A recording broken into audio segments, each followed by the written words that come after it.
And I had gotten good feedback. So I'm like, this is going well. I think she's probably going to give me a promotion. We're going to start talking about promotion here.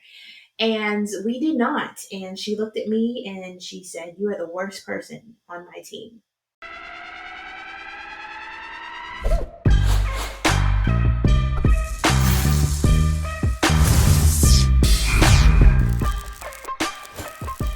All right, let's do it. This is the Living Numbers Podcast, where the numbers tell the story, but the people give it purpose. Of course, make sure y'all like, subscribe, download, the whole shebang. You know what to do. This is not your first rodeo. Of course, when we have somebody on for the first time, they get a wonderful intro. And I can tell already by our chat before this episode that this is going to be a fun one. There's probably going to be a lot of laughing here. All right, so here we go. Hailing from Charlotte, North Carolina, I think, our guest obtained her bachelor's in broadcast journalism from Hampton University, HBCU. We will talk about that later. Her master's in integrated marketing communication from South Carolina University. So we're in that Carolinas area here.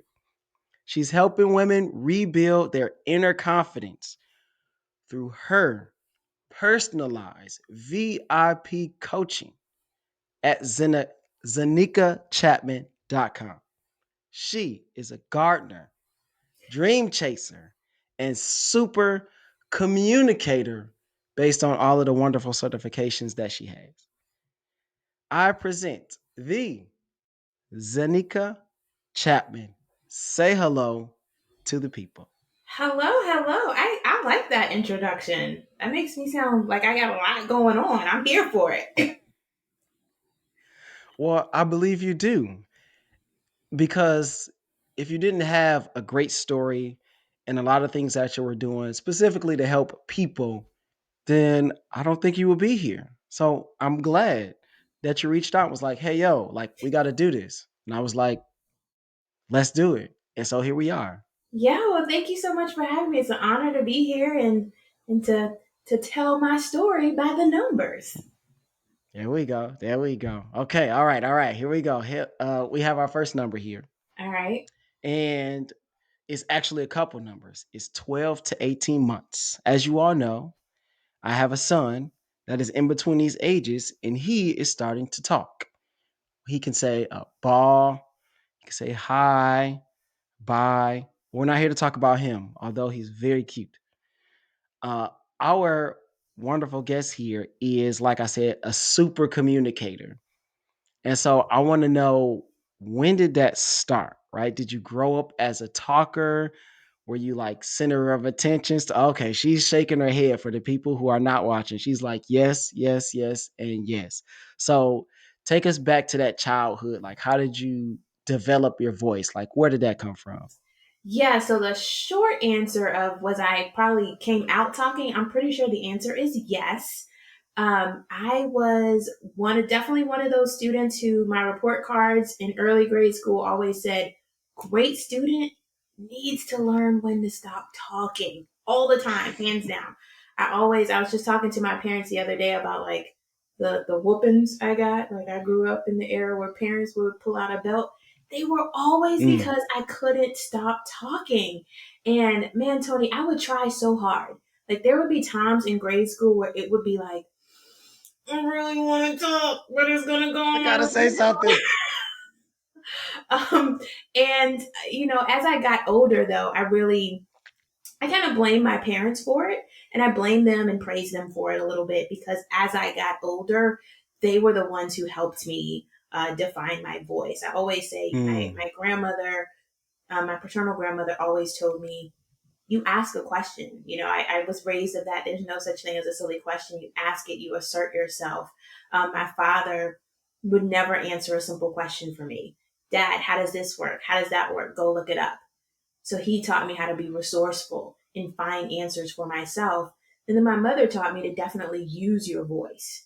If you felt like you needed to speak up about something, to do so. And so as I got Mm. older, I learned how to manage, the immaturity around talking and using my voice, and really kind of channel it into something greater, into something that I could use for good. And so I learned how to go to school board meetings and advocate for things for myself and my classmates. My mother drove me there when I felt like, wow, this is something that's happening that I don't think is fair. She said, well, we're going to go to the Mm-hmm. school board and we're going to voice our opinion on that. Um, and then I found strategic communication. Like once I got to college and I learned, wait a minute, this is like not just like I like to talk and be chatty with people. You can actually study and use communication to drive change, use communication to tell stories that makes people do things, that cause people to take action. Because when you think about Mm. marketing and strategic communication and PR, that's really what it is. Those organizations are using communication strategically to get us, the consumer, to do what we want to do. And so that just felt like that is where I need to be. And so I started to study journalism. I actually had volunteered at my local radio station as a high school teenager. And so that really kind of taught me just how people engage with communication, radio specifically. How Mm. do they engage with words that are laced over music? And I learned music is very powerful. But that was really where the journey started for me. So many follow-up questions. Okay, my first one, use the word maturity. Yeah. Because me being a high school teacher, seeing the difference, right? When you have a freshman in the class and you have a senior in the class, and them knowing how to use their voice in the best way possible, Hmm. knowing when to speak up, and then when they speak, how they say what they say Yeah. looks very, very different. Like you may have a kid that go, okay, this is stupid. And you go, okay, right? I'm the kind of teacher that's gonna go, all right, okay, so what's stupid about it? Why is it stupid? Right. And then they go, I just don't want to do this. Right? That's kind of the very immature way. And you may have another kid that go, well, Mr. Franklin, I don't understand this because these directions weren't explained thoroughly enough. I'm Right. like, okay, all right, now I can help you. But when you just get, oh, this is dumb, like I don't want to do this anymore. I'm like, okay, I need more information. Hmm. Why is it dumb? Because when people say those things, right, there's usually something internally that's happening that they don't understand. And oftentimes they don't know how to voice that. So, what can you recall a time where if you were more mature, you would have been able to maybe explain something a little more thoroughly, or a situation would have turned out a different way where you go, dang, I wish I would have said it this way, or I wish I would have used these words to help. Man, oh, Uh-oh. just one, Here we like all go. the time. I feel like that happens, that happens to me all the time. Um, is this it's a question something like from childhood or something like anything where I felt like, Wherever you want. um, wow, that's a really good question. Because I can't really pinpoint a time, because I think that when you know the power of your words sometimes, and it's kind of your first way of communicating, it's often, Hmm. it happens a lot. Sometimes you just cannot stop the words.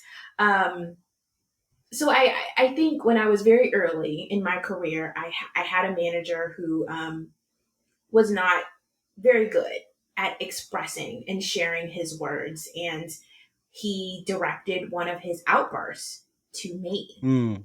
And in the moment, I chose to match his level of disrespect. We'll say that. Mm. um, and looking back on it, I don't regret it, because I got my point across.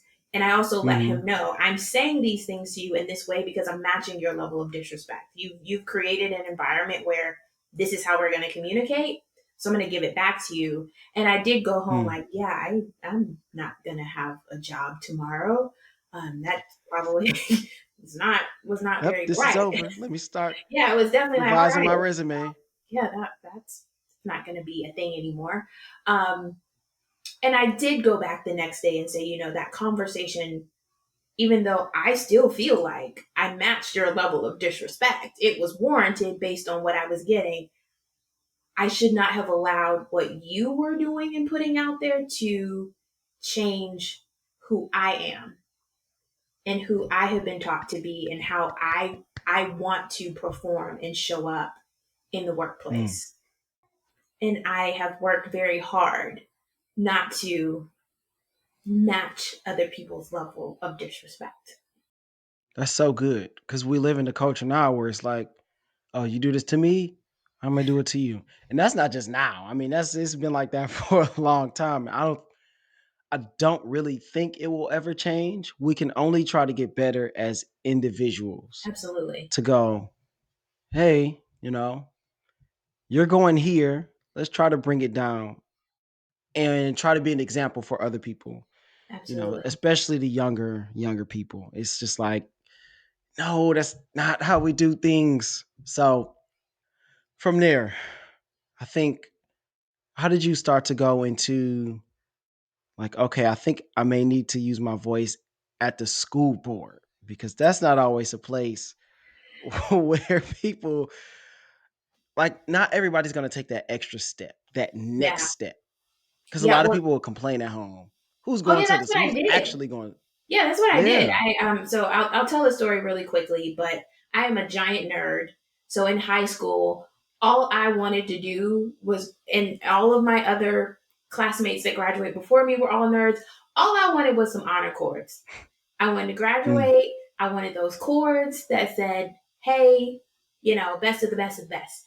And so when I got to high school, ninth grade, they give you your little handbook. Again, big nerd, read the handbook, and it says, "Hey, these are the these are the requirements to graduate with honors." And so I start tracking that. Like, am I still on track? Freshman year, still yep. on track. Sophomore year, still on track. Well, we get to senior year, and all of a sudden, the numbers have changed. And because of the way our district weighted certain courses, and I had chosen not to do like AP and honors, I just didn't want that level of pressure at the high school level. It was very competitive. Mm, But the way the courses were weighted, if you didn't have those, you probably would never be able to qualify for your honors cord. And I just remember feeling so incredibly defeated, one, and mm, then so incredibly angry that this administration could literally change the rules in the middle of the game. And I talked to my friends about it. Everyone was like, yeah, we're pissed. We're not going to do anything about it. And I went and talked to the principal, and the principal kind of said, it's above us. It's administrative level. Don't know what to tell you, kiddo. And I went home and I told my mom. So I did go home and complain. And this is not right. They should not be allowed to change the rules in the middle of the game. We've been working towards this since freshman year. And my mm-hmm, mother, and this is where, she really taught me in that moment that if you can do something and use your voice, you use it. And she was the one that said, "We're going to go to the school board." She said, "Well, what are you going to do about it?" And I said, "I don't know. You're the parent. I came home and told you, like, you know, mama." And she said, "We are going to go to the school board." And mm, she sent me off to my room to write my message. What are we going to say when we get there? We went, we found the schedule, we went to the school board meeting, and I had to sign the little paper to speak. And I shared my disappointment in the administration for changing this when you mm, had so many seniors across the county that were not going to have this honor that really they have earned. They've been working towards for the last 3.5 years. And of course, nothing happened until fast forward. This was probably the first part of the school year, so August or so. Fast forward to about a week before graduation, and ooh, the more prominent high school in the county, where the majority of the students had way more money and much of a different hue than me, soon realized at their awards night that, what do you mean my kid is not graduating with honors? And because they had bigger pocketbooks, things changed. And I came home one day and my mother got a phone call. A really good friend of ours who was on the school board said, I just want to let you know there's been a kerfuffle down at the Mm. fancy schmancy high school, and all of the previous honors numbers are going to be reinstated. So you let your daughter know when she goes to school tomorrow, she needs to go straight to the guidance counselor and get her honors cord. And Yes. and so when the story broke, like, oh, small, small town, oh my God, all these kids were slighted. The only student who actually was quoted was me. And it said that I was the one student who had raised this issue to the school board back in August and no action was taken. So even the paper was kind of a little snarky too, of like, well, this one kid told you that way back when. Yeah. Um, and really, in that moment, my mom taught me one, the power of leveraging your voice, the power of sometimes using your voice and going alone, because I really expected that I was going to have all of my friends there with me. None of them showed up. It was literally just me and my mom. And that sometimes it looks like nothing's happening, but something always happens. And I still believe, even at that moment, if those chords never came, my mom taught me a very valuable lesson Mm. in that story. How did you feel? What were the feelings that you had when your mom was like you're gonna get your chords? Like what we did made a difference. I felt really proud. I will not lie to you. I felt really proud. I was still a little upset that it was kind of a little like, I told y'all that like 6 months Yep. ago. Um, but I felt really proud knowing that I had voiced that to the highest level that I possibly could, and I didn't just take it lying down.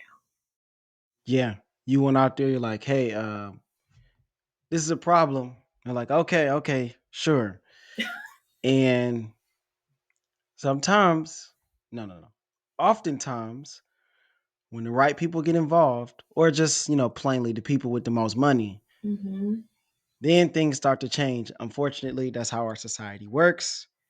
But, sometimes we do get those residuals and the right things do happen for the right people.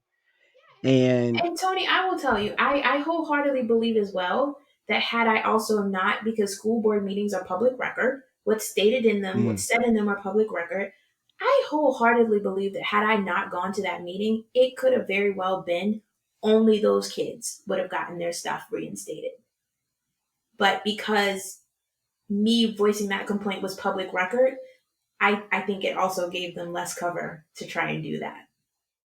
they had to make it right. And Or it had to go to everybody. Yep. it would have been an even bigger problem if they didn't. Good Yeah. job. That's what I'm talking about. Use your voice. For all my high school kids out there, I'm showing y'all this. Get out there, use your voice, be able to thoroughly reason your point. Yeah. Miss Chapman did not go in there halfway, half heartedly. She had a statement. It was thoroughly written. I'm sure her mother read it multiple times. She made her go back and rewrite. How many times did you have to rewrite that statement? I only rewrote it a couple of times. Okay. But that's what I'm talking about. There were some revisions. You Yes. can't come up and try to talk about a problem and you have no legs to stand on. Okay. Absolutely not. Thoroughly reason whatever it is that you want to go after and then go for it. Hopefully you've got some people to back you up and make some things happen. So we're going to continue to our next number because this number is very important to the next part of your life. And our number is 1878 because the University of Hampton was founded to provide an education to freedmen after the Civil War. And that education was then provided to you. Yes, So the first thing I thought of when I saw this school is, oh, she went to a HBCU. I did. Because I often battle with myself, like, man, should I have gone to a HBCU? Like, how would that experience have been? Because I've had people say it's totally different than going to uh, different kind of university, right? We know what we call those. Uh, but just talk about your HBCU experience, and then I want you to compare it to like going for your master's because you then went to South Carolina Yeah. University. Yeah. So my HBCU experience was beautiful. And I mean, I talked about the story of the honors court. I just felt like I have always been very like perceptive, and there were a lot of things I felt like were embedded in that changing of the numbers and all of that. And so I felt like by the time I got to college, I was a little tired. Like I felt like, man, I Mm, am tired of fighting. Um, to be seen and to be heard. And I just wanted to go somewhere where I could just kind of take the gloves off a little bit and just sit back and be loved. And Hampton University 100% loved on me. Um, it was an environment where I was never kind of, or we as a collective were never kind of made to feel inferior to anybody else. The whole system, the whole culture of the university is cultivated towards you. And it was also probably the first time for me that I also saw young people, young Black people who were striving to be successful. mm, And you didn't have to hide that. You didn't have to kind of like play this role of like the class clown, but really like, really you getting great grades. Cause it's kind of like everybody here is about their business. Don't get it twisted. right, The weekend starts on Thursday night, but everybody here is about their business, right? And if you're not, it is not cool. Like people will call you out. What do you mean you're on academic right. probation? Like who does that? We And didn't come here for that. we didn't come here for that. And to have like people tell you that you're beautiful for like the Mm, first time, to have women and men tell you like, my gosh, like you are a beautiful person, was really what I needed. My 18-year-old self needed that. I needed to see what the world could look like. I needed an environment that was going to nurture my skills. I needed people that didn't scold me for asking mm, questions. Um, I needed everything that I got from Hampton University. And for me, it was the best decision I could have ever mm. made. Now compare that to the University of South Carolina, where I go in for like my first class and it's just me. I'm the only little dot in the room. Um, and I ended up having a great experience there too, but I often would tell them too, like, yeah, I remember the first 2 weeks when y'all would go to lunch every day and nobody talked to me. Mm. Like that, and that was the reality, and not to down that school at all, but that was just, it was the That's what happened. juxtaposition of those two environments. And I remember I had to take media law again, and the media law professor at USC said to me, he said, "Oh, I see you already taken media law." And I was like, "Yeah, I don't know why y'all making me take it again." And he was like, "Well, I see you got an A in media law." Yeah, I did. Well, let's see if you'll get an A in my class. Because I don't know what kind of media law you might have gotten Ah, at here we go. that school. And I get in media law and I'm like, these are all the same cases that like I just took a year and a half ago. It's the exact same media law class. I get in there, I ace it, and he did say at the end, he was like, "So I guess you really do understand media law." I'm like, "Yeah, yeah." Like, yeah, it's the same class. It says media law on both of them. It was, the How did class was that? like identical too. How did like so? How, again? How did that conversation make you feel? Just like about how people perceive HBCUs, how they perceived you as a black woman, what you thought about this professor that asked you that question. Like, take us back to that moment. Like, what was going through your mind when he's asking, and then he's saying, like, "Well, let's see if you ace my class." It's like, what? Man, come on. I think Hampton prepared me for it. It was almost kind of like I expected it in a Hmm. way. And I knew that it was coming. And I just, it was like when he said it, I went, oh, there it is. That's what they told Yep. me was going to happen. Okay, cool, no problem. And Mm. I probably said something snarky back to him, like, yeah, we'll talk about it again when you give me your A. It's not a problem. Ah, that's a great response. What was your favorite part? Like just Hampton. What was your favorite part of it? I think my favorite part was I really felt like I was always in awe of my classmates. I mean, I think Mm. if you can imagine again being 18, 19, 20 years old and sitting across from other 18, 19, 20-year olds who are brilliant, and you were like, man, I am slacking on this, like just very aware of the world that we were living in, very Mm. driven, very ambitious. I miss sometimes just sitting in that space and just being in awe of other young people and people of color. I think that that was my favorite part. I think it was the feeling of safety and the feeling of like everybody here is my people. Even the people I don't know, like you guys are all my people. Mm. That was my favorite part. What was your least favorite part about college? Least favorite part about college was the dorms. Really? I hated living in a dorm.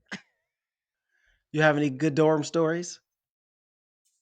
Not really. So to say that I say I hated living in the dorm, I lived in like, if you were to ask us who were there then, I lived in the slummy dorms too. And I got into like Mm. my freshman dorm was great. And then my upperclassman dorm, I lived in the entire time I was in college. But it was like nobody would ever pick that dorm.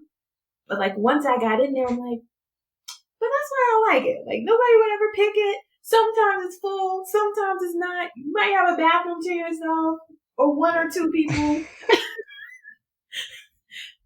So yeah, I did live in like the slummiest of slum dorms. Well, that makes a difference. Big difference. I But it remember. was close to the journalism building, so I it was also like right across the street. I had an 8 o'clock class. You know the drill. Roll out the Oh at yeah. 30, Wake up splash at water. 7:50. Yep. It's like, dang. Time to get up 8 minutes before class. All Right. right. I guess I got to get up now. Walk across the street. It was great. So, did you always think, okay, I'm going into journalism? Or did you just kind of want to go into something where you could just use your voice and you didn't kind of know what that was until you got there? Yeah, I think I knew I was going to study journalism probably by 10th grade. I had kind of Mm. locked that in. I was a big Oprah fan. And once Oprah and Kathy Hughes were kind of like my idols. And so once I learned, oh, like Oprah was a journalist before she had like the Oprah Winfrey show, Mm. that's the trajectory to become Oprah. That's what I'm going to do. So I was There we pretty go. locked into journalism very early on. What were some things that surprised you? Like you got there, you're like, oh, I gotta take this class. What does this have to do with journalism? Um, Yeah, I so Hampton at the time, and I don't know if they still do this, but you had to test in to get into the journalism Mm-hmm. program. Like you couldn't just go there and say I'm going to study journalism. You had to go and like do some classes. Or I think you had to like test in immediately. I didn't test until I got to Hampton, um, and so I kind of was undecided for a little bit, but always knowing that I was going to test in and test into the journalism program. Man, I think I was like, why do I have to take computer science? What? And it was terrible. I that was probably the one class I just hated because it was like the Mm. code where you had to make the picture and I could never make the picture like and there would be these guys who were like clearly they were computer science majors. They come in the lab, they'd be sitting down for 10 minutes, they're like, oh, it's a cat. I'm like, I've been here 2 hours and this thing is like error, error. And they're like, "Oh yeah, it's a cat. See, this is what it's supposed to look like." Yeah, but in hindsight, I probably should have been gung ho about the computer science class. Yeah, especially now. Like everything is coding and computers. I was again. I feel like I say this episode every episode where I go, man, I was telling my kids today this, but I was telling my kids today, if you're gonna break the rules, I said if you're gonna bend or break the rules, you have to be exceptional in that area. Yeah. And I go, well, everybody has an area that they can be exceptional in. The hard part is finding that area for for you. Yeah. And so we don't always get to really live that out for a myriad of reasons. Maybe, you get to a job, the money is fine, you have a kid and it's like I can't really explore my dreams and what I really want to do because, I got to take care of my family. Or Right. maybe a parent was like, "Oh man, don't do that. That doesn't make any money."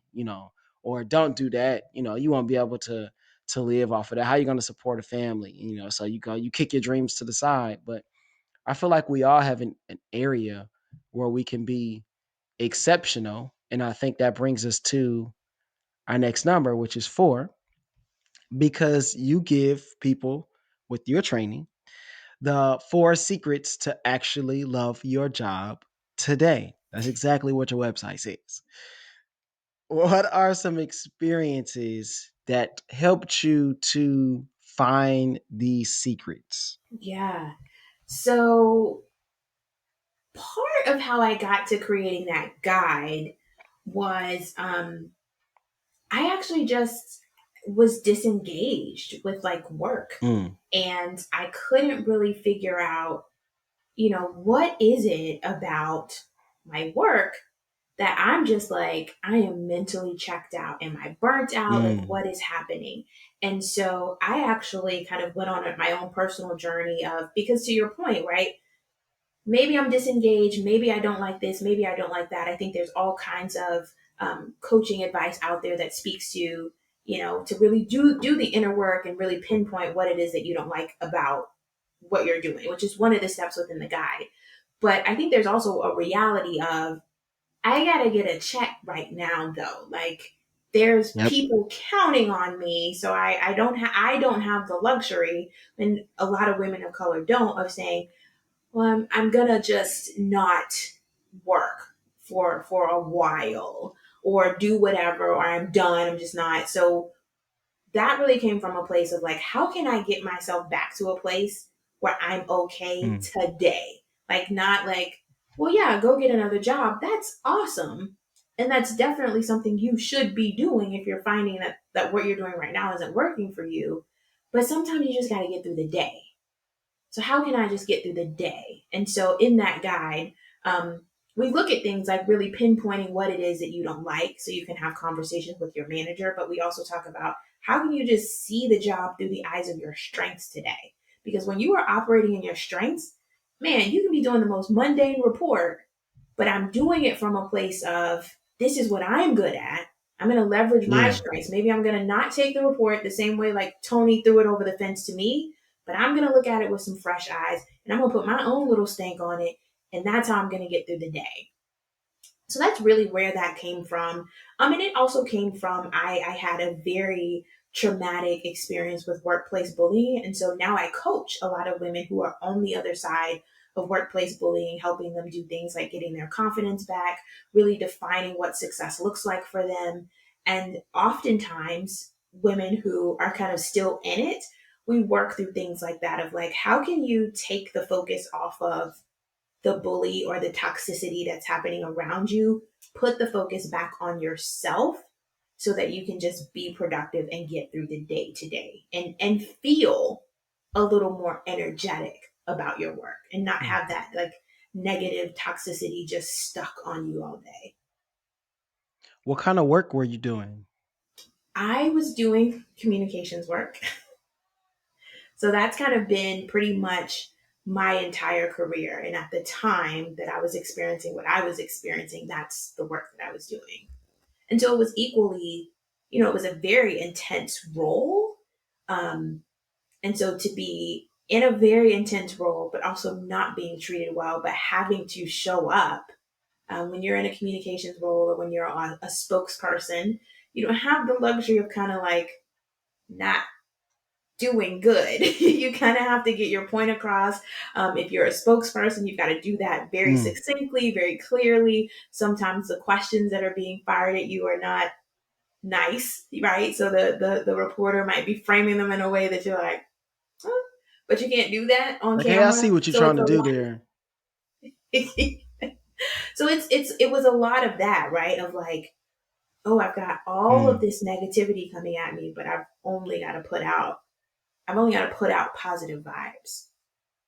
So, how do you handle a job that's very high stress pretty much all the time? Like, how do you balance that with now, like, not taking that high stress Hmm. outside of work? Because a lot of people have jobs where they have to maybe take stuff home, or it's difficult to disconnect.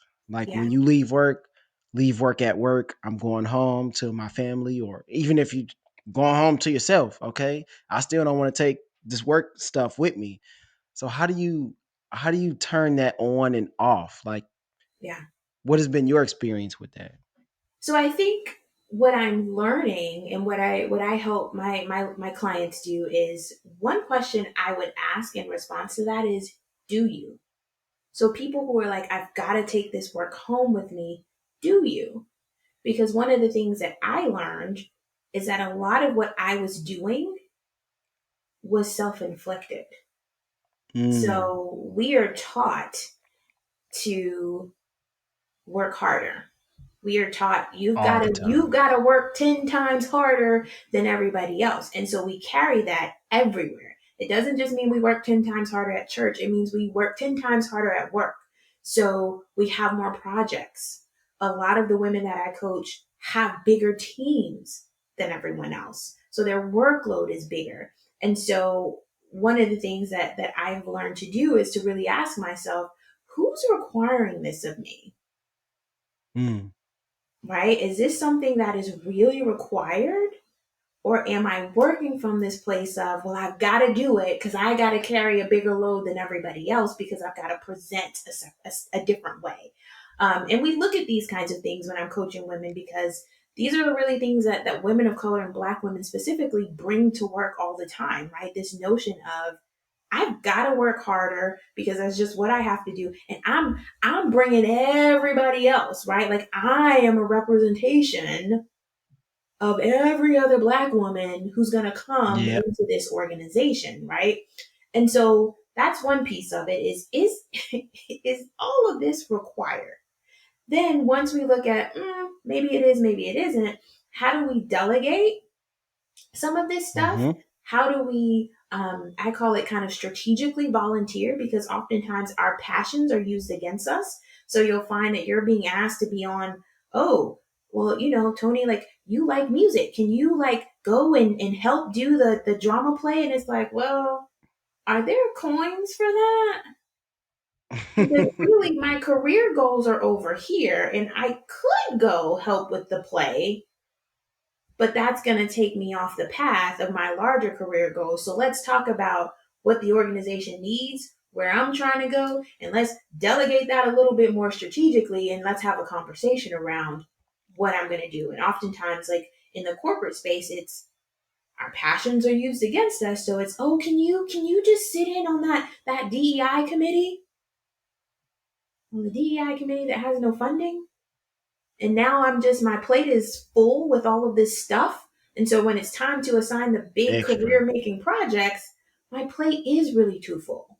And they use that against you, right? So it's really looking at what are your own personal values?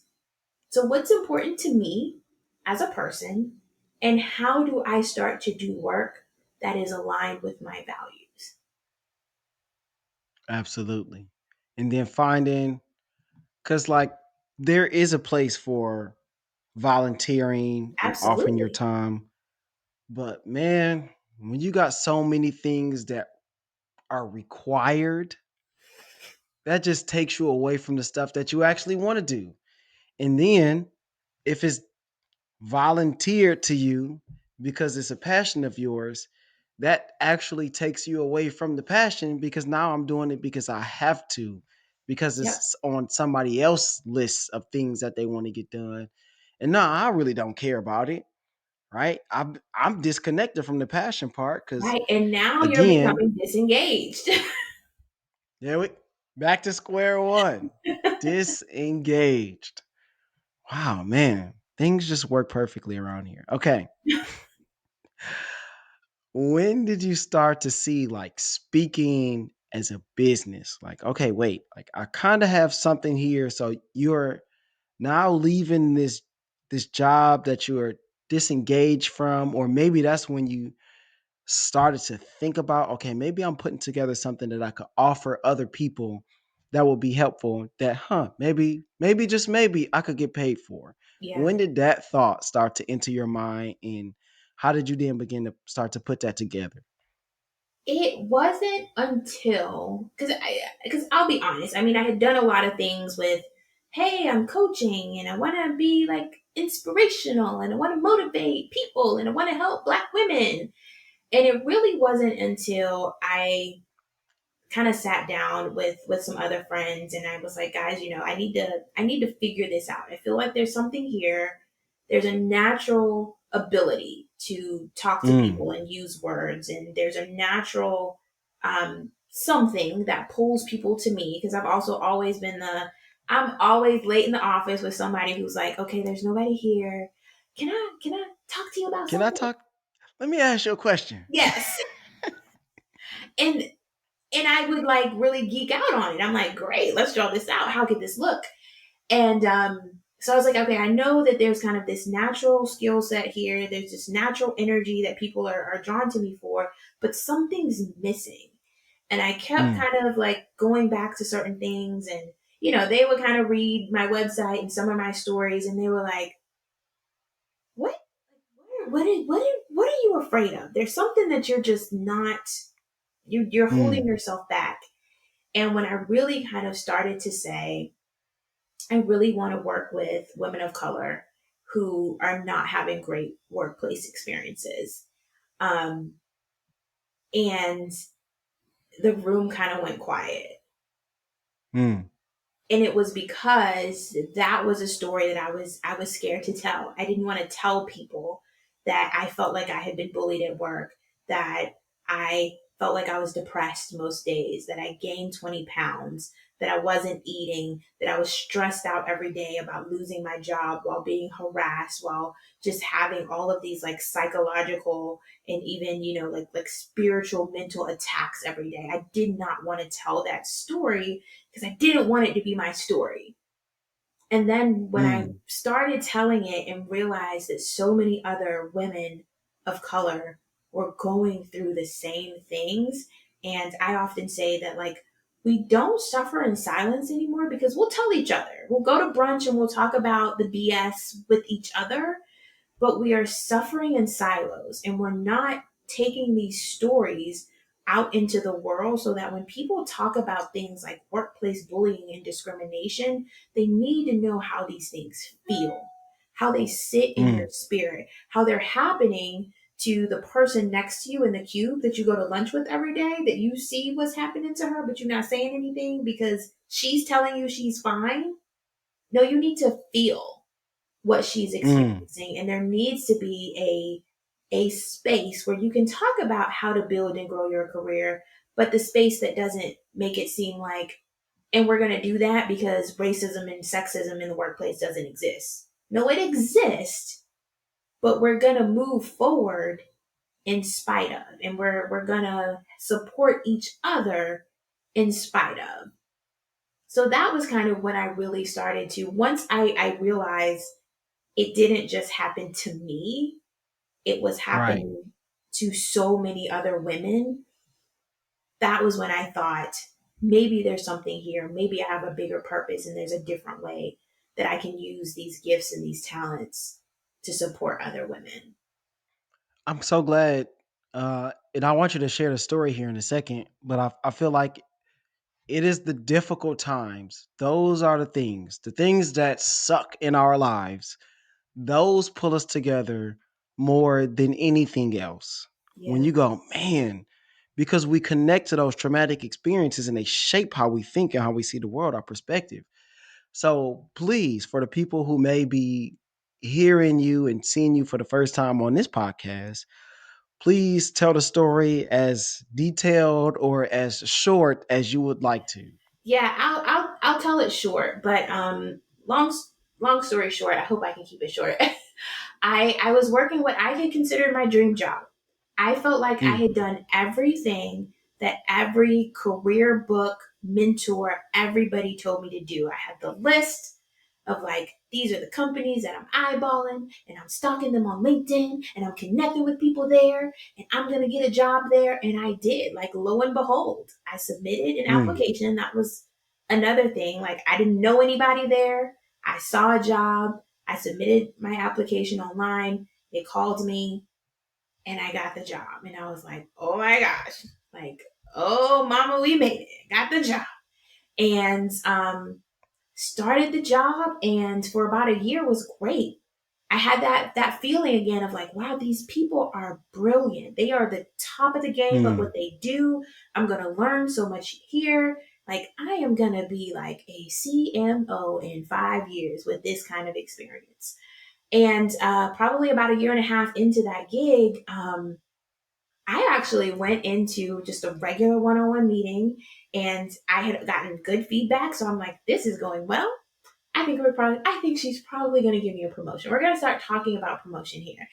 And we did not. And she looked at me and she said, you are the worst person on my team. And I was like, Whoa. oh, and I was crushed. And I don't remember much after that, but I just remember being just so devastated. And I did not want to be the worst person on the team. So I did take notes, kind of like these are the things that she said I need to work on because I had so much respect for this company and this team. And it was a Mm, Friday night. It was a Friday. And I remember I went home that night and I started working on my own improvement plan because if you're in the corporate world, and that was mentioned during the conversation. It was, well, if you don't improve, we're going to put you on an improvement plan. And so if you've ever been threatened with a PIP or been on a PIP, you know it. Basically, that's kind of the last step before they walk you out the door. And again, no warning. I'm like, I go from no warning, worst person on the team, almost going to be on a PIP. And so I start going like, I basically said, oh, hell no. I will put myself on a pit before I let anybody else put me on a pit. And so I mm, started like researching all of these different things, techniques, tools, online classes that I could learn to improve that I was paying for out of my own pocket. Because I'm like, if you mm, suck, you can't ask these people to pay for your like professional development. You've got to really show them that you want to be a part of this team because I did. And I went back in that Monday, presented it. Like, I heard what you said. Here's what I'm going to do. And that was kind of met with a, well, I mean, I don't think it's that serious. And it's like, okay, it's serious enough for a PIP, but not serious enough for me to make these improvements. And it just got progressively worse. It was good for mm, a little bit, but then it got progressively worse. I was excluded from meetings.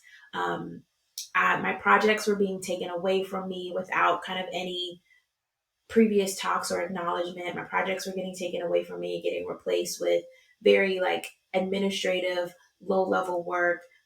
Everything that I did, everything that I wrote was being met with just this intense level of scrutiny that I never had before. And I mean, that's kind of the high level of it. No, it wasn't like they were calling me names in the boardroom, but I think if you can relate to being like the rock star one day and literally you have no projects, your team is meeting without you, they're going to coffee without you, you don't know what's going on with your work, you're getting very low value work, and every time you submit something, it comes back like bloody, right? Like what that over mm. time does to your confidence. In every meeting, it was, you're not getting better, you're still terrible, you're still not a good employee, we don't know what to do with you. Um, and having to show up in that every day really, it took a hit. Like my confidence took a hit. I was depressed. I started to like tremble every time I would send emails. Like my hands would start to shake. And I mean, there was one time where I had to run to the bathroom because I had gotten that nauseous because I was just so um Wow. filled with anxiety of what is this?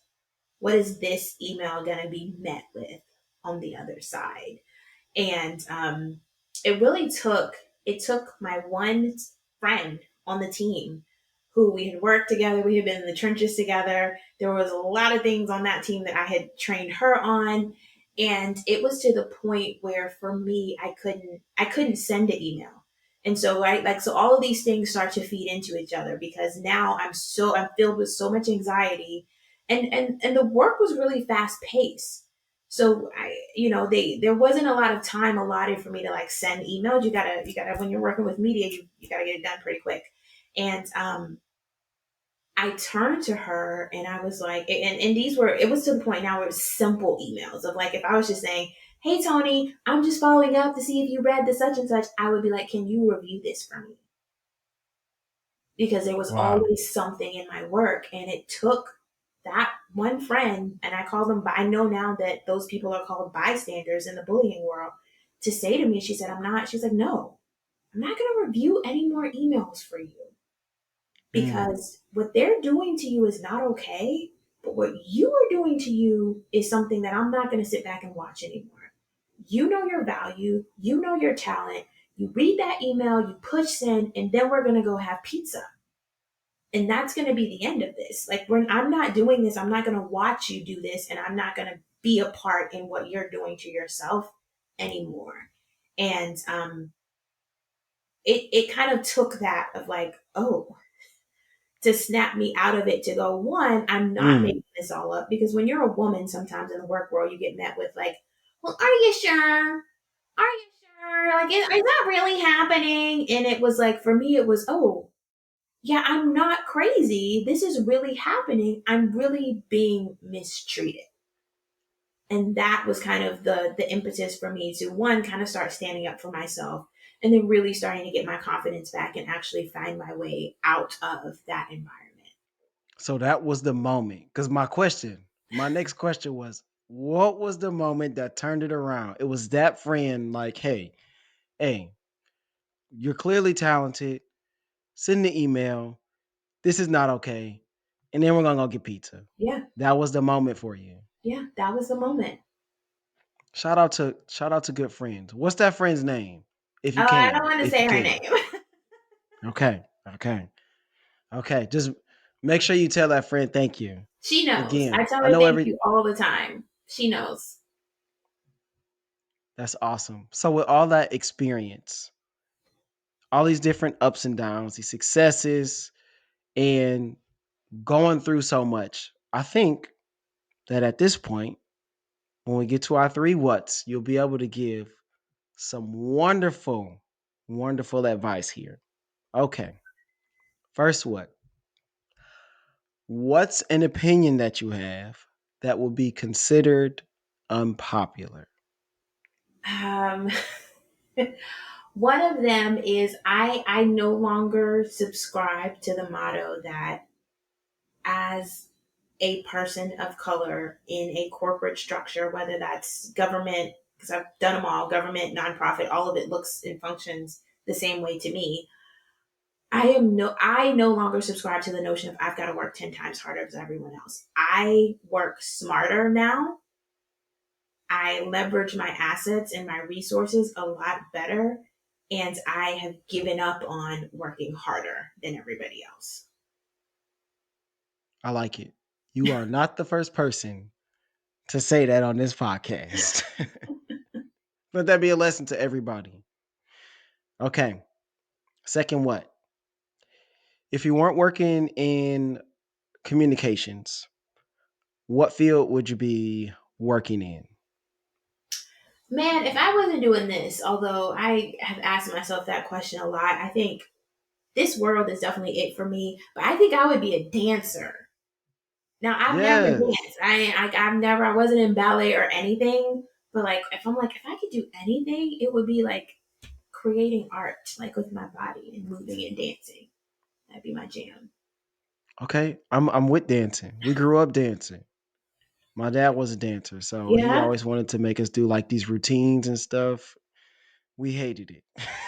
I would have been with it. Like now I'm so like I don't have kids, but I have a niece and I'm like, don't you want me to do a TikTok with you? Like I love that. Like let's like choreograph some stuff and do some TikToks. And she's like, absolutely not. I do not want that. Get out of here. Yeah, no. Okay.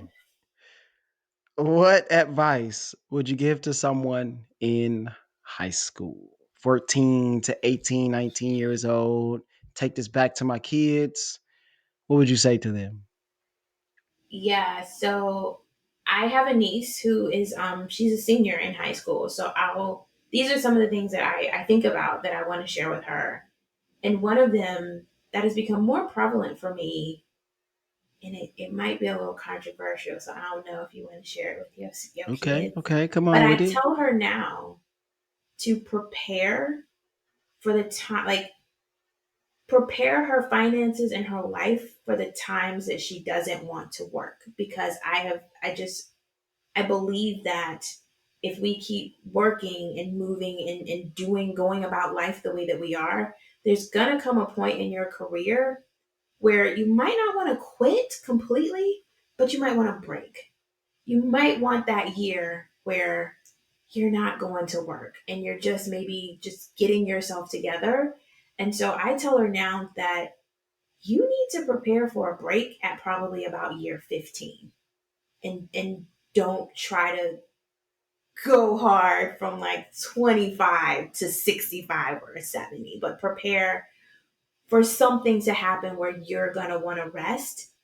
And the other thing that I tell her is you can always dream as big as you want to, but Mm, act small. Take small actions because you know these young people really, if you talk to them, they're so passionate, they're very intuitive, they understand on very deep levels the world that they live in, and they know what's important to them. They understand at their core what their values are.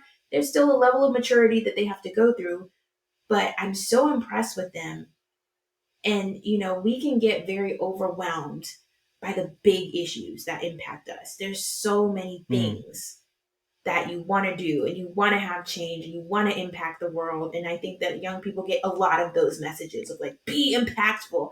That feels very big when you Yeah. are just starting out. Or even to us now, it's sometimes when you think about, gosh, there's so much going on, but act small. There's something in your community. There's a kid around the corner from you that doesn't have lunch money.